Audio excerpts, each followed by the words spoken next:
నేను రౌడీనా కాదా Jubilee hills ప్రజలే నిర్ణయిస్తారు. మా ఫ్యామిలీ అంతా సేవారంగంలో ఉంది. రేవంత్ నా మీద నమ్మకంతో ఎంతో మందిని కాదని నాకు టికెట్ ఇచ్చారు. జూబ్లీ హిల్స్ ప్రజలు కూడా అదే నమ్మకంతో నన్ను ఆదరిస్తారు. యువతను కాంగ్రెస్ ప్రోత్సహిస్తోంది. ప్రభుత్వ వ్యతిరేకత నా మీద ప్రభావం చూపదని అంటున్న జూబ్లీ హిల్స్ కాంగ్రెస్ అభ్యర్థి నవీన్ యాదవ్ ఎక్స్క్లూజివ్ విత్ సత్యాగ్రహి. తెలంగాణలో జూబ్లీ హిల్స్ ఉప ఎన్నిక సందడి మొదలైంది.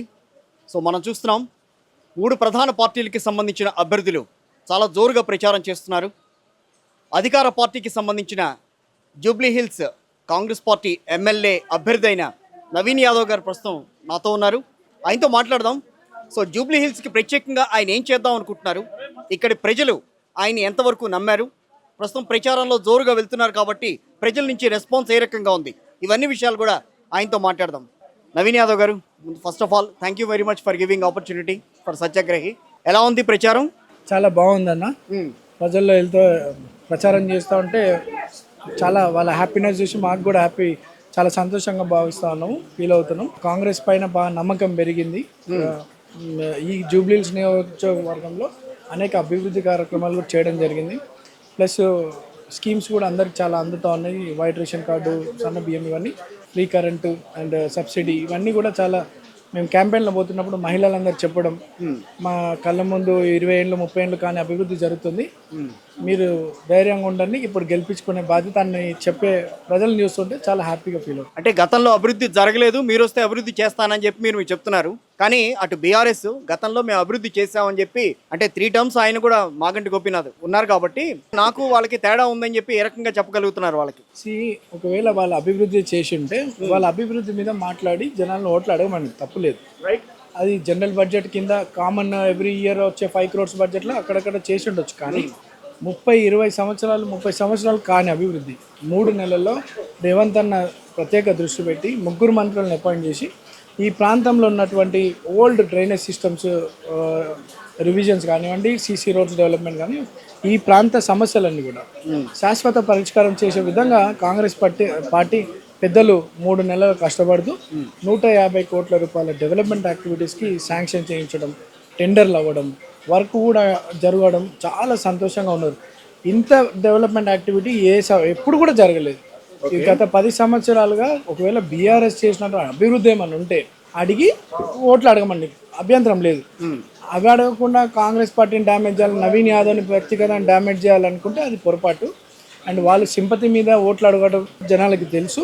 కాంగ్రెస్ పార్టీ మాత్రం అభివృద్ధి లక్ష్యంగా చేసినటువంటి కార్యక్రమాలని, ఇస్తున్నటువంటి సంక్షేమ పథకాలని చూపిస్తూ ప్రజల్ని ఓట్లు అడుగుతున్నాం. మేము గతంలో ఏదైనా ఇప్పుడు 10 సంవత్సరాలు అధికారంలో ఉండే వైట్ రేషన్ కార్డు ఇచ్చిందా, ఇయ్యలేదు. నేను ఒక క్యాంపెయిన్ పోతుంటే ఒక తల్లి అంటుంది, నాయన మా కొడుకు బీఆర్ఎస్ పార్టీలో 12 ఏళ్ళు పని చేస్తున్నాడు, మా ఇంటికి వచ్చిన పథకం స్కీమ్ ఏం లేదు, తెల్ల రేషన్ కార్డు వచ్చి అన్నబియ్యం వస్తుంది, ఆయన మా ఇంట్లో మా కొడుకు తప్ప మా ఓట్లని మీకే అంటే ప్రజల్లో చాలా కాంగ్రెస్ పార్టీ ఇస్తున్నటువంటి సంక్షేమ పథకాలు, మన అభివృద్ధి కార్యక్రమాలు బాగా నమ్మకం పెరిగింది. రేవంత్ సర్కార్ మీద నమ్మకం ఉందని అంటారు. జూబ్లీ హిల్స్ నియోజకవర్గం వ్యాప్తంగా చాలా ఉంది, నమ్మకం పెరిగింది. ఈ మధ్య చాలా పెరిగింది నగరంలో. బీఆర్ఎస్ పార్టీ చేసింది ఏం లేదు. అనేక మంది మీద తప్పుడు కేసులు పెట్టి ఎవరు నాయకత్వం ఎదగకుండా వాళ్ళని ఇబ్బందులకు గురి చేయడం తప్ప ఈడ డెవలప్మెంట్ అభివృద్ధి చేసింది ఏం లేదు. కానీ మీ తమ్ముడు వెళ్ళి బీఆర్ఎస్లో జాయిన్ అయ్యారు మొన్న. నా తమ్ముడు ఎవరు జాయిన్ అయ్యారు? నా తమ్ముడు ఎందుకు జాయిన్ అవుతాడు? కాదా? కాదు, మొన్న జాయిన్ అయ్యారు బీఆర్ఎస్లో ఎవరైనా? నాకు తెలియదు. ఆయన మా తమ్ముడు అయితే కాదు. మా తమ్ముడు వెంకట్ చిత్రపురి హౌసింగ్ సొసైటీలో ఈజ్ ఎలక్టెడ్ వైస్ ప్రెసిడెంట్. అక్కడ కార్మిక విభాగానికి సంబంధించి 24 క్రాఫ్ట్ల యూనియన్లకు సంబంధించి వాళ్ళకి తన సహకారాలు అందిస్తున్నాడు. ఈరోజు చిత్రపురి కాలనీ హేమీలు పోటీ చేస్తారు, మీ అందరికి తెలుసు. అటువంటి directors, producer, top industry people. అసలు జూబ్లీ హిల్స్ అంటేనే వాళ్ళందరూ ఉండేది జూబ్లీ హిల్స్ నియోజకవర్గం కిందకే ఉంటారు వీళ్ళంతా.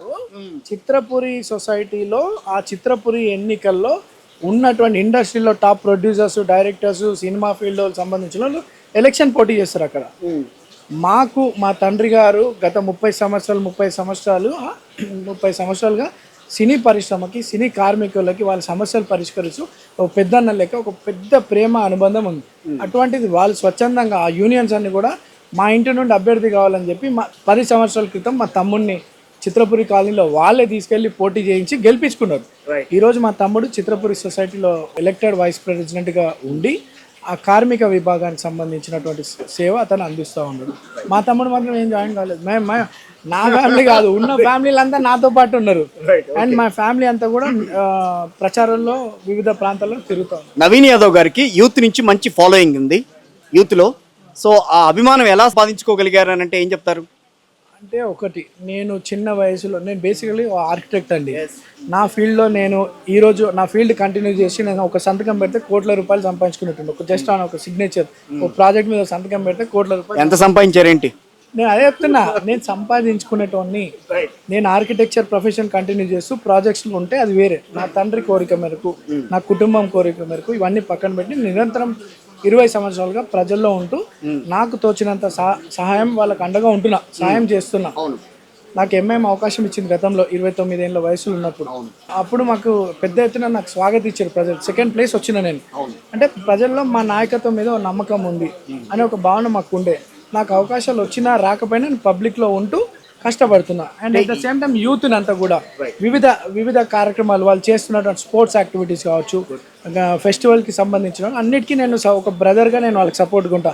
కేవలం యూతే కాదు, మహిళలకి అందరికి కూడా ప్రతి సంవత్సరము న్యూట్రిషన్ వీక్ సందర్భంగా సామూహిక శ్రీమంతాలు చేస్తాము. దాదాపు 2000 మంది. అంటే నేను 4th టైము. అంతకుముందు 200 మెంబర్స్ చేస్తోంది.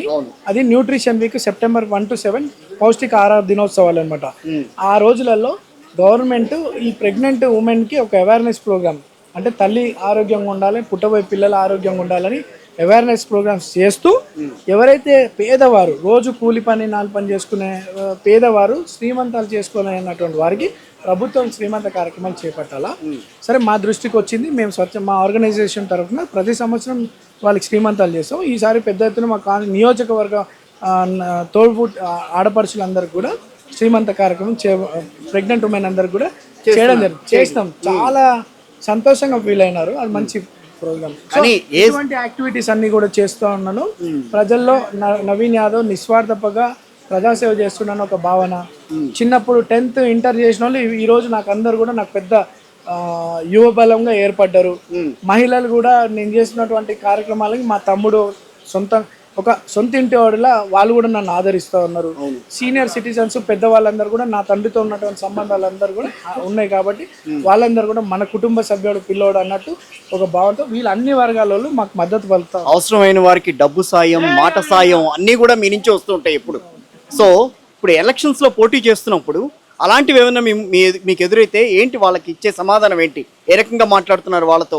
మాకు ఈ సాయం చేయండి అన్న అని చెప్పి మీ దగ్గరికి వచ్చినప్పుడు మీరు ఎమ్మెల్యే అయితే కనుక తప్పకుండా చేస్తారు, కానీ ఇప్పుడు వచ్చే కొన్ని హర్డిల్స్ని మీరు ఎట్లా ఓవర్కమ్ చేయగలుగుతున్నారని అనుకోవాలి? ఇప్పుడు హర్డిల్స్ ఏం లేవు. ప్రజలు వాళ్ళ బస్సుల్లో అభివృద్ధి కానీ వాళ్ళకు ఉన్నటువంటి సమస్యలు చెప్తా ఉన్నారు. వాళ్ళకు నమ్మకం ఉంది నవీన్ యాదవ్ గెలిచి వాళ్ళ సమస్యలు పరిష్కరిస్తారు. వాళ్ళకు ఉన్నటువంటి ప్రాబ్లమ్ సాల్వ్ చేస్తూ వాళ్ళ బస్సులు డెవలప్ చేస్తూ ప్రాంతంలో మంచి పేరు సంపాదించుకుంటా రేవంత్ అన్న గౌరవం, పార్టీ గౌరవం కాపాడుకుంటూ అత్యధిక మెజార్టీతో కాంగ్రెస్ పార్టీని గెలిపించుకుంటారు. గతంలో డిఎస్సి వాళ్ళకి కూడా మీరు కోచింగ్ ఇప్పించడానికి మీరు ఫ్రీ చేయించారని చెప్పి చేస్తుంది. సో అంత దాకా మీరు ఈ వయసులో వెళ్ళి వాళ్ళందరినీ కూడా ఆదుకునే ప్రయత్నం చేయాలన్న ఆలోచన ఎక్కడి నుంచి పుట్టిందని అంటారు అసలు? నేను 40 years నేను చేసింది 2008లో. అది అంటే 17 years back. I was around 24-25 ఏజ్లో నేను Navya Nirman for a better society better living అని ఒక ఆర్గనైజేషన్ పెట్టిన. సో నేను చేస్తున్నప్పుడు యాక్టివిటీస్ చేస్తున్నప్పుడు యూత్ని ఎడ్యుకేషన్ పరంగా బాగా ఎంపవర్ చేయాలని, మహిళలు స్వయం ఉపాధిగా వాళ్ళు ఎంపవర్ చేయాలని ఒక రకరకాల సమాజంలో చూసిన పరిస్థితులతో నేను వీళ్ళకి సపోర్ట్గా అండగా ఉండాలనుకున్నా. అయితే వైఎస్ రాజశేఖర రెడ్డి గారు ముఖ్యమంత్రి ఉండే అప్పట్లో. వైఎస్ రాజశేఖర రెడ్డి గారి హయాంలో డిఎస్సి నోటిఫికేషన్ 50,000 మందికి డిఎస్సి నోటిఫికేషన్ పడ్డది. అప్పుడు కొంతమంది క్యాంపస్ నుండి కొంతమంది విద్యార్థులు నా దగ్గరకు వచ్చినారు. అన్న ఇట్లా మాకు ఫీజు అంటే వాళ్ళు 1-2 మార్క్స్తోని మిస్ అయినారు అంతకుముందు. సో మాకు ఏదైనా ఫైనాన్షియల్ కోచింగ్ సపోర్ట్ చేస్తే మేము సక్సెస్ అవుతామన్నా అని చెప్పి రావడం జరిగింది. మహబూబ్నగర్, నల్గొండ, అప్పుడు ఉమ్మడి రాష్ట్రం అవును. వివిధ జిల్లాల నుండి క్యాంపెయిన్స్ పెట్టి అందరినీ అంటే సెలెక్టెడ్ పీపుల్ ఎవరైతే గరీబ్ వాళ్ళు ఉన్నారో అటువంటి వారిని మా గ్రౌండ్లో మా టీం సర్వే చేసి 500 మందిని మేము ఐడెంటిఫై చేసి 500 మంది కోచింగ్ ఇప్పించిన. అందులో 43 మంది టీచర్లుగా సక్సెస్ అయినారు. Very good. So that was my first achievement. And later on ఒక దాదాపు ఒక 25 మందికి కానిస్టేబుల్ కోచింగ్కి సపోర్ట్ చేసిన. అందులో ఒక 7 మంది పిల్లలు కానిస్టేబుల్స్ అయినారు, హోమ్ గార్డ్స్ అయినారు. సో ఇంకా చాలామంది ఇంటర్మీడియట్లో బైపీసీ ఎంపీసీ టాప్ చేసినటువంటి పిల్లలు మా ప్రాంతంలో. ఒక డ్రైవర్ కూతురు బైపీసీ టాప్ చేసింది, ఒక క్యాబ్ డ్రైవర్ కూతురు బైపీసీ టాప్, ఒక మెకానిక్ కూతురు ఎంపీసీ టాప్ చేసింది. ఇటువంటి పిల్లలకు కూడా నేను వాళ్ళకి ఇంటర్మీడియట్ చదువుకోవడానికి ఆర్థికంగా సపోర్ట్ చేయడం. విద్యకు సంబంధించి నా దృష్టికి ఎవరైనా వచ్చి టాలెంట్ ఉన్నటువంటి పిల్లలు ఉంటే నా స్థాయిలో నేను వాళ్ళకి హెల్ప్ చేస్తాను. ఇవే కాదు, చాలా కోవిడ్లో కూడా ఎన్నో చేసినాను. మేము ఏదో సంపాదించాలి, ఏదో పేరు సంపాదించాలని కాదు. కానీ రేవంత్ రెడ్డి గారి దృష్టిలో ఎలా పడ్డారు నవీన్ యాదవ్ గారు అంటే దానికి ఇచ్చే సమాధానం ఏంటి? మీరు అడుగుతారు, ఇప్పుడు అడిగినవన్నీ ఎప్పుడు చూస్తారు కదా, అవన్నీ చూస్తారు కదా. చూస్తే ఒక చూసి కానీ సర్వేలు చేయించడం కానీ అవన్నీ చూసి రేవంత్ అన్న పిలుపు మేరకే నేను కాంగ్రెస్ పార్టీలో జాయిన్ అయ్యాను గత ఎలక్షన్స్లో. నేను పోటీలో ఇప్పుడు ఎందుకంటే నేను ఎందుకు ఆ క్వశ్చన్ అడిగానంటే, గతంలో మీ ఫాదర్ని వైఎస్ఆర్ గారు ఒక అసెంబ్లీ సాక్షిగానే మేము ఒక మాట అన్నారు, I don't want to repeat that one. Okay, so అలాంటప్పుడు వైఎస్ఆర్ గారు అంటే మీకు అభిమానం, ఫ్యామిలీ నుంచే మళ్ళీ మీరు పోటీ చేస్తున్నారు. సో కాంగ్రెస్ పార్టీనే ఎందుకు ఎంచుకున్నారు అనేది ఇక్కడ ప్రధానంగా ఎదురయ్యే క్వశ్చన్. కాంగ్రెస్ పార్టీ ఒక సెక్యులర్ పార్టీ. గతంలో నేను ఎంఐఎంలో ఉండే. సరే, ఎంఐఎం పార్టీకి ఒత్తిళ్లకు గురి చేసి నాకు అవకాశం రాకుండా చేసింది బీఆర్ఎస్ పార్టీ. ఈరోజు కాంగ్రెస్ ఒక సెక్యులర్ పార్టీ కాబట్టి నాకు ఇంట్రెస్ట్ ఉండే. కానీ పెద్దలు రేవంత్ అన్న పిలుపు మేరకు నేను కాంగ్రెస్ జాయిన్ అయ్యి కాంగ్రెస్ సిద్ధాంతాలు వాళ్ళు ఇచ్చినటువంటి ఆదేశాలతో నా కార్యక్రమాలు చేస్తూ వస్తున్నాను. సో నాకు ఇంట్రెస్ట్ సెక్యులర్ పార్టీ కాబట్టి నేను కాంగ్రెస్ జాయిన్ అయినాను, చేస్తాను. సరే, వైఎస్ రాజశేఖర రెడ్డి గారు అంటే మాకు అంటే చెప్పాలో వద్దా కానీ ఒకప్పుడు 88, 89లో వైఎస్ రాజశేఖర రెడ్డి గారి ఇంటికి దారి లేకపోతే మా ఫాదర్ ఇప్పించిన ఆ ఇంటికి దారి 88, 89లో. ఆయన పెద్ద ఆయన అంటే గౌరవం. రాజకీయాల గురించి మాట్లాడుతుంటారు. వైఎస్ఆర్ గారు అంటే అభిమానం ఉందా? ఫుల్ అభిమానం వైఎస్ఆర్ రాజశేఖర రెడ్డి గారు కానీ, ఎందుకంటే ప్రజల నాయకులు వాళ్ళు.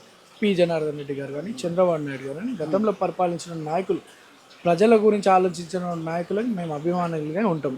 ఈరోజు యువ ముఖ్యమంత్రి, ఫైనాన్షియల్ సిచ్యువేషన్ టఫ్లో ఉన్నప్పటికీ కూడా రేవంత్ అన్నకు ఉన్నటువంటి ఆలోచనలు, ఫైనాన్షియల్ బట్టన్న గారికి ఉన్నటువంటి ఆలోచనలు, కేబినెట్ అంతా కూడా మేధావులతో కూర్చొని ఉన్నటువంటి పరిస్థితిని ఓవర్కమ్ చేసుకుంటూ ఇచ్చినటువంటి వాగ్దానాలు, ఇచ్చినటువంటి గ్యారంటీలు ఒక్కొక్కటిగా నెరవేరుస్తున్నటువంటి వ్యక్తి రేవంత్ అన్న.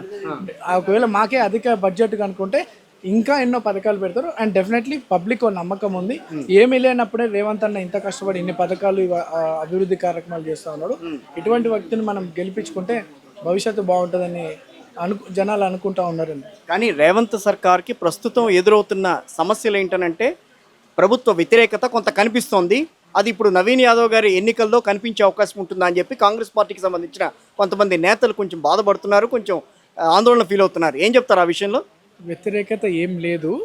ఈరోజు అభివృద్ధి కార్యక్రమాల కన్నా, సంక్షేమ పథకాల కన్నా మా ప్రాంత ప్రజలకి ఏంటంటే ఈ ఎలక్షన్స్లో మా స్థానికుడు అయితే బాగుంటుందనే ఒక పెద్ద కోరిక ఉండే. Apart from schemes, apart from development, మా ప్రాంత బస్సులు, చిన్న బస్సులు అండి, చిన్న చిన్న వ్యాపారాలు మా దగ్గర, మెకానిక్లు, ఆటో డ్రైవర్లు, క్యాబ్ డ్రైవర్లు, చిన్న వ్యాపారాలు చేసుకొని నివసించేటోళ్ళు. వాళ్ళు ఎవరెవరో పెద్దోళ్ళ దగ్గరకు పోయే పరిస్థితి లేదు.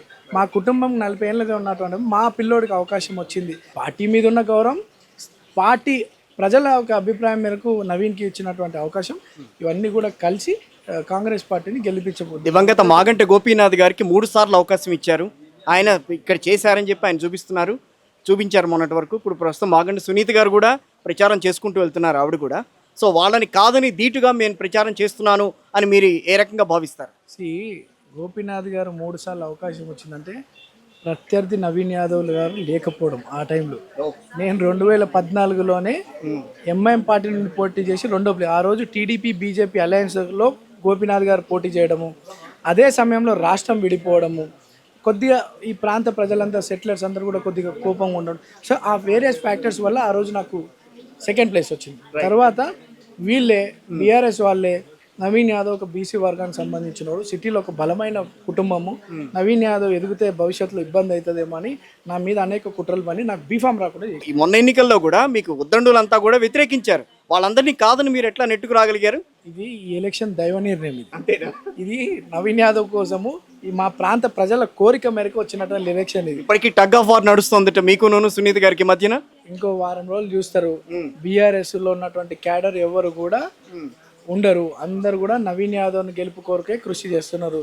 ఇంకా సగం మంది కండవలు ఉన్న మనసులో నవీన్ యాదవ్ స్థానికులు అనేది ఉంది. బీజేపీ వారికి కానీ బీఆర్ఎస్ వాళ్ళకి కానీ అందరు కూడా కాంగ్రెస్ పార్టీలు అవకాశం ఇచ్చినట్టు నవీన్ యాదవ్ని గెలిపించుకోవడానికి సిద్ధంగా ఉన్నారు. వచ్చే 11 తారీఖు పోలికు 14 తారీఖు రిజల్ట్ రోజు మీరు చూస్తారు. అత్యధిక మెజార్టీతో గెలుస్తారు. నవీన్ యాదవ్ గారు క్లీన్ ఇమేజ్ తో ప్రచారం చేస్తున్నారు, కానీ వాళ్ళ ఫాదర్ మీద వాళ్ళ తమ్ముడి మీద ఇప్పటికీ క్రిమినల్ కేసులు నమోదు ఉన్నాయి ఆల్రెడీ. దాన్ని ప్రచారంగా చూపిస్తోంది అటు పక్కన ప్రతిపక్షం, కానీ రెండు ప్రతిపక్షాలు అట్లాగే చూపిస్తున్నాయి. దానికి మీరు ఇచ్చే సమాధానం? చూడండి, మా ఫాదర్ మీద 20 సంవత్సరాల నుండి కేసులు లేవు. అవి ఎప్పుడో 35 సంవత్సరాల కింద జరిగినట్టు, అవి కూడా రాజకీయ కుట్రలు వల్ల జరిగినటువంటి ఇష్యూస్ అన్ని న్యాయ పోరాటం చేసి అన్ని కూడా సక్సెస్ అయినాయి. ఆయన మీద 20 ఏళ్ల నుండి కేసులు. బీఆర్ఎస్ నేను నవీన్ యాదవ్ యాక్టివ్గా తిరుగుతున్నాడు, నవీన్ యాదవ్ డ్యామేజ్ చేయడానికి నవీన్ యాదవ్ తండ్రిని కేసులలో ఇరికిచ్చినారు, నవీన్ యాదవ్ని కేసులు ఇరికిచ్చినారు, నవీన్ యాదవ్ తమ్ముని ఇరికిచ్చినారు. నవీన్ యాదవ్ కుటుంబ సభ్యులని, నవీన్ యాదవ్ ఫాలోవర్స్ని, నవీన్ యాదవ్కి సంబంధించిన ప్రజల్ని, కేవలం నవీన్కి సంబంధించిన వాళ్ళే కాదు, బీఆర్ఎస్ బీజేపీ ఇంక్లూడింగ్ బీఆర్ఎస్ కార్యకర్తలు కూడా ఆ రోజు భయంతోనే అభ్యర్థితో ఉండే. ఇప్పుడు మీరు బీఆర్ఎస్ కి భయపడుతున్నారు కదా కొంత ఎవరు అంటున్నారు, బీఆర్ఎస్ కార్యకర్తలకి బీఆర్ఎస్ కి భయపడుతున్నారు అన్న. వినండి బీఆర్ఎస్ కి అదే నవీన్ యాదవ్ భయపడేటోడు ఉంటే నవీన్ యాదవ్ స్వతంత్రంగా పోటీ చేసే ఆలోచన రాకపోతుండే. నవీన్ యాదవ్ మీద అన్ని తప్పుడు కేసులు పెట్టి నవీన్ యాదవ్ లైఫ్ డ్యామేజ్ చేసి పీడీ యాక్ట్ పెట్టే ప్రయత్నం చేయాలనుకున్నటువంటి బీఆర్ఎస్కి నవీన్ యాదవ్ భయపడలేదు. నవీన్ యాదవ్కి 2018లో అవకాశం రాకుండా చేసినటువంటి పార్టీ బీఆర్ఎస్, 2023లో అవకాశం రాకుండా చేసినటువంటి పార్టీ బీఆర్ఎస్. నవీన్ యాదవ్ అంటే భయం బీఆర్ఎస్ పార్టీకి. ఈరోజు నవీన్ యాదవ్కి కాంగ్రెస్ పార్టీ అవకాశం కల్పిస్తుందని చెప్పి 2 రోజుల్లో నవీన్ పేరు వస్తుందని చెప్పి నా మీద అనేక దుష్ప్రచారాలు చేస్తున్నారు, నన్ను నా కుటుంబాన్ని. బీఆర్ఎస్ పార్టీ భయపడుతుంది. బీఆర్ఎస్ పార్టీ భయపడుతూ భారతీయ రాష్ట్ర సమితి కాక భయం రాష్ట్రీయ సమితికి ఏర్పడ్డది. ఈ రోజు వాళ్ళు భయంలో వాళ్ళు ఉన్నారు. నవీన్ యాదవ్ భయపడేటోడు కాదు. నవీన్ యాదవ్ ఎంతో మంది నవీన్ యాదవ్ కుటుంబము అనేక గవర్నమెంట్స్ ని చూసింది, ఆఫీసర్స్ ని చూసింది, సిస్టమ్ ని చూసిన వాళ్ళం మేము. We know how the system works. Leader ఎట్లుంటాడు, రాజకీయ నాయకుడు, పోలీసు వీళ్ళంతా ఎట్లుంటారో మాకు తెలుసు. నవీన్ యాదవ్ మీద ఆడు పెట్టిన కేసులు కదా, ఒక 10,000 కేసులు పెట్టినా నవీన్ యాదవ్ని ఏమీ చేసుకోలేరు. నవీన్ యాదవ్ సమాజంలో న్యాయంగా ధర్మంగా ఉండే కుటుంబం మాది. వాళ్ళు ఎన్ని దుష్ప్రచారం మిమ్మల్ని మరి రౌడీ అని ఎందుకు ప్రచారం చేస్తుందని అంటారు? దాని మీద డిఫర్మేషన్ సూట్ వేస్తాను నేను. ఇక మా అత్త పక్కకు ఉంది. నవీన్ యాదవ్ క్యారెక్టర్ అసాసినేషన్ చేయడానికి చేస్తున్నాడు ప్రయత్నం. నవీన్ యాదవ్ కానీ నవీన్ యాదవ్ కుటుంబం మీద ప్రజలకు ఉన్న నమ్మకం 14 తారీఖు చూస్తారు. మీరు ఫైమ్కి ఎందుకు సపోర్ట్ చేస్తున్నారు? ఫైమ్ ఎక్కువ సపోర్ట్ చేస్తున్నారట మీకు, దాంట్లో ఏమన్నా ఉందా? కారణం ఏమన్నా ఉందా? ఎంఐఎంకి సంబంధించిన వాళ్ళు చాలా మంది మీకు సపోర్ట్ చేస్తున్నారట. అంటే ఎంఐఎం గతంలో మిమ్మల్ని మీరు వ్యతిరేకించి మీరు మోసం చేసింది అని అన్నారు కదా, ఈ రోజున అది సపోర్ట్ చేస్తుంది. ఎలా? ఎంఐఎంని బీఆర్ఎస్ వాళ్ళు ఎంఐఎంని ఒత్తిడి గురి చేసి నాకు అవకాశాన్ని రాకుండా చేసింది. ఎంఐఎం ఈ రోజు మరి ఇప్పుడు ఈ రోజున ఆ పార్టీ సపోర్ట్ చేసేది. ఓపెన్ స్టేట్మెంట్ ఇచ్చాను కదా ఓవైసీ గారు, ఎంఐ అసదుద్దీన్ ఓవైసీ గారు కూడా నేను ధన్యవాదాలు కృతజ్ఞతలు తెలియజేస్తాను మాకు మద్దతు పలుకుతున్నందుకు. సో లోకల్ గా మీరు జూబ్లీ హిల్స్ మీరు కావాలని కోరుకుంటున్న ఎమ్మెల్యేలకి ఏం చెప్తారు? ఇప్పుడు ఈ రోజున మీరు కావాలని కోరుకుంటున్న వాళ్ళకి, మేము నవీన్ యాదవ్ వెనకాలే ఉన్నామని చెప్తున్న వాళ్ళకి మీరు ఇచ్చే భరోసా ఏంటి? ప్రజలందరూ కూడా నన్ను నమ్ముకొని 20 ఏళ్ళుగా నన్ను నమ్ముకున్నటువంటి వర్గం కానీ, నా ప్రజలకు కానీ, మీ కుటుంబ సభ్యులైనటువంటి నాకు ఈరోజు మీ ఆలోచన మేరకు కాంగ్రెస్ పార్టీ అవకాశం ఇస్తుంది. మన ప్రాంతాల అభివృద్ధి చెందాలన్నా, పిల్లల భవిష్యత్తు బాగుండాలన్నా ఈరోజు అధికారంలో ఉన్నటువంటి కాంగ్రెస్ పార్టీ రేవంత్ అన్న పైన నమ్మకం పెట్టుకొని, వాళ్ళ అవకాశం ఇచ్చిన నవీన్ యాదవ్ మీద నమ్మకం పెట్టుకొని మాకు ఆశీర్వదించమని నేను మీ మీడియా ద్వారా మా ప్రజలు కోరుకుంటాను.